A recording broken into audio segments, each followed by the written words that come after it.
Hello बच्चों, नमस्ते। बच्चों, आज हम प्रश्नावली 15.2 का प्रश्न 1 और 2 हल करेंगे।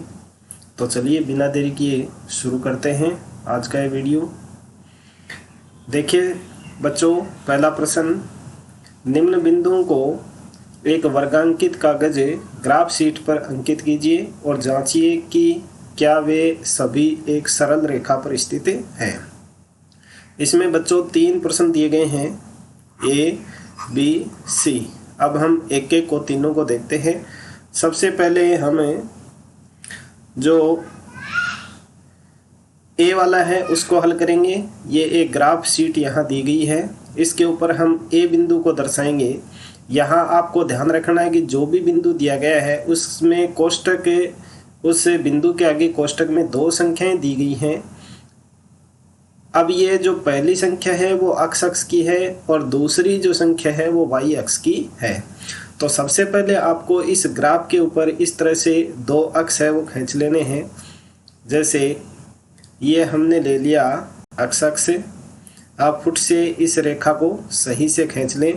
ये आ गया x अक्ष और इस तरफ ऊपर की तरफ है ले लेते हैं हम y अक्ष। यह हो गया y अक्ष और ये जो होता है वो मूल निर्देशांक होते हैं जो 0 0 होते हैं। अब इसमें आप एक एक खाने के ऊपर एक एक संख्या ले लीजिए। जैसे यहाँ हम 1 मान लेते हैं, ये 2 मान लिया, ये 3 और ये 4। इसी तरह से अपनी आवश्यकता अनुसार अंक ले सकते हैं। इसी तरह से ऊपर की तरफ भी आप ले लीजिए। जैसे यहाँ 1 2 3 4 5 और ये 6, आवश्यकता अनुसार ले लीजिए। अब यहाँ देखिए ए बिंदु इसमें दिया गया है, ए वाले में 4 0। तो ये 4 है वो ये ए बिंदु का 4 है वो x अक्ष के ऊपर है 4। तो ये x अक्ष है यानी ये अक्ष रेखा है, उसके ऊपर हम ले लेते हैं 4। तो ये 4 यहाँ है और इसके बाद में जो y अक्ष है उसका अंक है 0।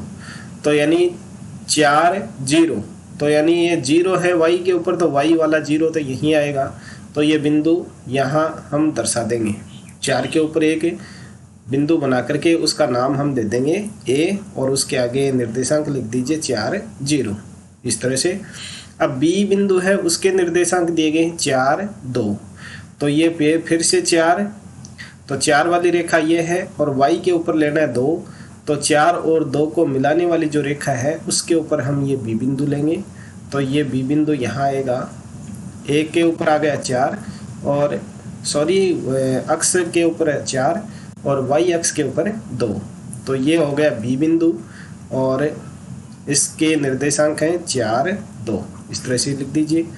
और सी बिंदु है, उसके निर्देशांक हैं 4 6। तो 4 अक्ष के ऊपर तो वही 4 लेना है और y अक्ष है उसके ऊपर 6 लेना है। तो ये आ गया ऊपर की तरफ, ये यहाँ आ जाएगा इस तरह से।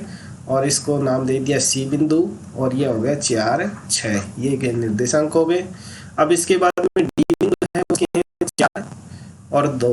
तो 4 वाला ये है ही और 2.5 है। तो इसका मतलब 2 यहाँ तक ले लिया और ये 3 यहाँ है, इसके बीच में ले लेंगे यहाँ। तो ये बिंदु आएगी 4 के ऊपर यहाँ से।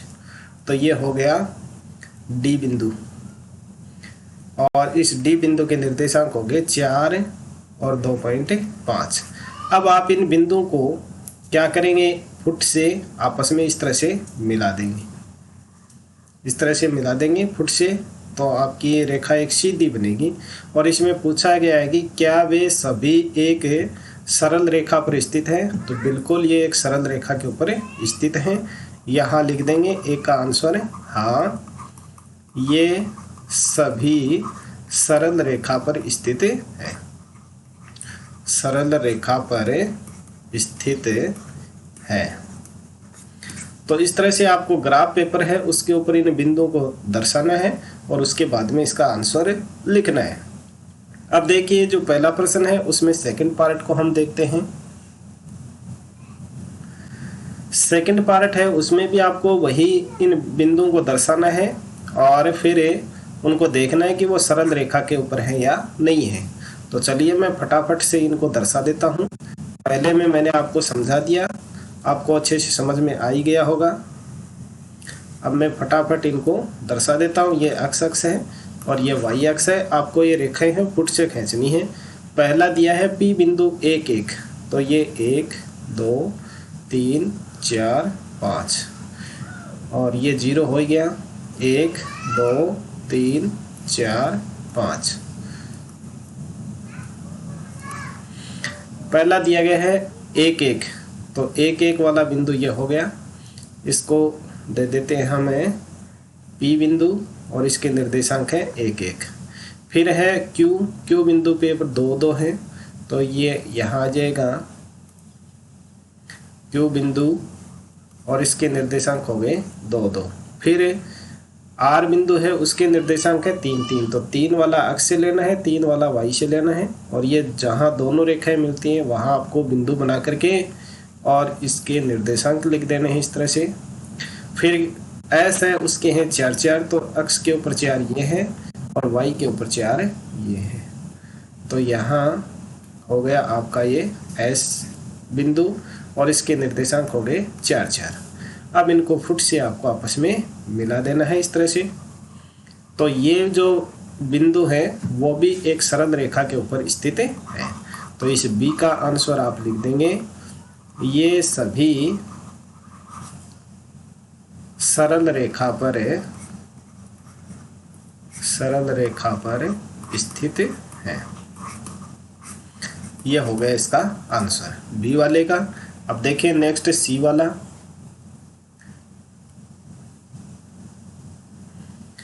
सी का है, उसमें भी आपको वही इन बिंदुओं को दर्शाना है और लास्ट में आपको बताना है कि वो एक सरल रेखा पर है या नहीं है।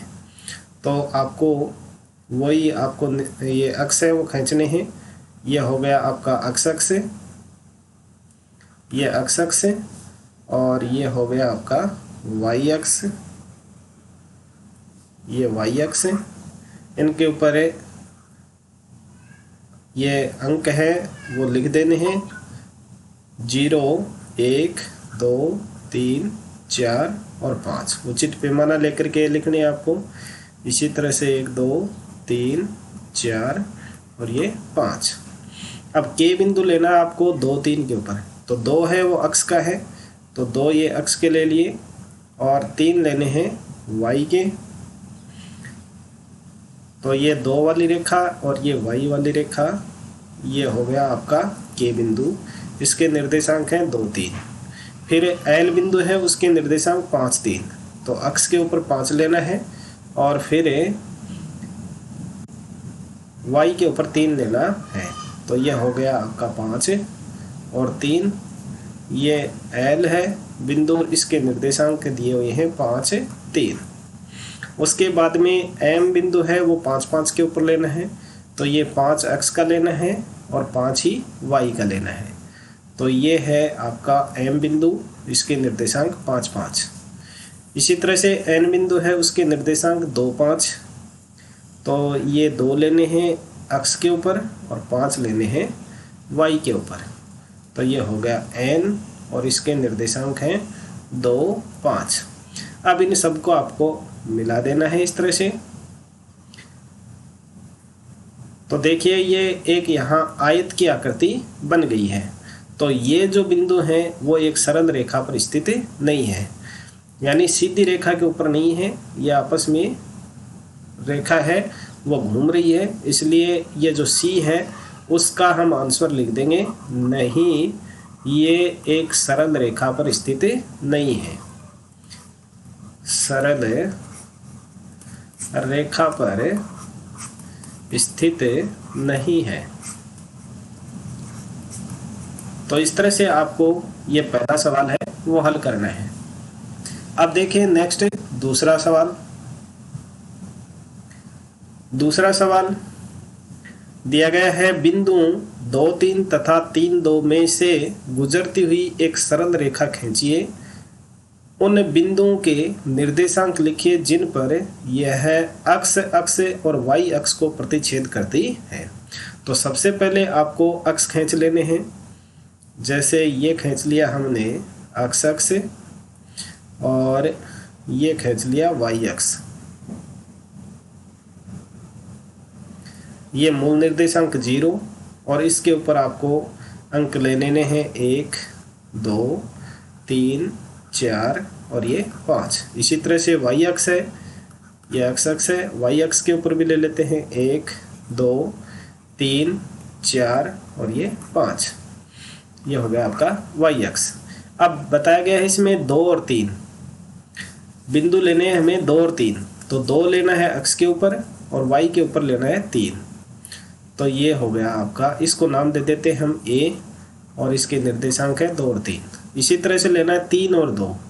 तो 3 लेना है इसके ऊपर x के ऊपर और 2 लेना है y के ऊपर। तो ये हो गया आपका, ये इसको नाम दे देते हैं हम b और इसके निर्देशांक हैं 3 और 2। ठीक है। अब क्या बताया गया है इसमें, में से गुजरती हुई एक सरल रेखा खींचिए, उन बिंदुओं के निर्देशांक लिखिए जिन पर यह रेखा अक्ष और y अक्ष दोनों को प्रतिच्छेद करती है। अब यहाँ इन दोनों बिंदुओं को फुट से मिलाना है और फिर आपको एक रेखा खींचनी है। कैसे खींचनी है? इस तरह से खींचनी है एक रेखा, इस तरह से खींचनी है और इसको ऊपर की तरफ भी बढ़ा देना है, इस तरह से बढ़ा देना है। तो अब यहाँ पूछा गया है कि उन बिंदुओं के निर्देशांक लिखे जिन पर यह x अक्ष और y अक्ष को प्रतिच्छेद करती है। तो ये अक्ष के ऊपर तो प्रतिच्छेद यहाँ कर रही है, तो इसको नाम हम दे देते हैं C और इस C बिंदु के निर्देशांक होंगे 5 0, क्योंकि ये 5 के ऊपर आकर के यहाँ मिल रही है। तो 5 तो है वो x अक्ष का है और 0 है वो y अक्ष का है। इसी तरह से यहाँ जो y अक्ष है उसके ऊपर ये मिल रही है, इसको नाम दे देते हैं हम D और इसमें x का तो है 0 और y का है 5, तो 0 5। तो ये हो गए आपके। तो यहाँ इसका आंसर है वो आप लिख दें, अक्ष पर प्रतिच्छेद करने वाले बिंदु के निर्देशांक बिंदु C के निर्देशांक हैं। निर्देशांक होंगे, यहाँ आप लिख सकते हैं C और C के निर्देशांक आए 5 0। इसी तरह से आप लिख देंगे y अक्ष पर प्रतिच्छेद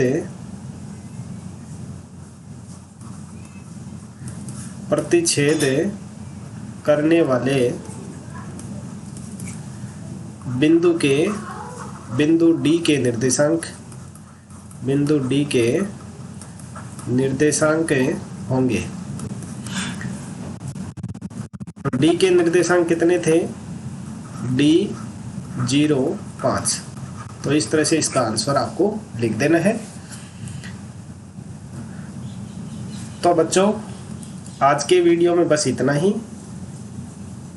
इस वीडियो को देखने के लिए आपका धन्यवाद। वीडियो यदि आपको पसंद आया तो इसको लाइक करें, अपने अन्य साथियों को शेयर करें और इसी तरह के नए वीडियो का नोटिफिकेशन प्राप्त करने के लिए चैनल को सब्सक्राइब करना ना भूलें। मिलते हैं नेक्स्ट वीडियो में, तब तक के लिए नमस्ते, थैंक यू।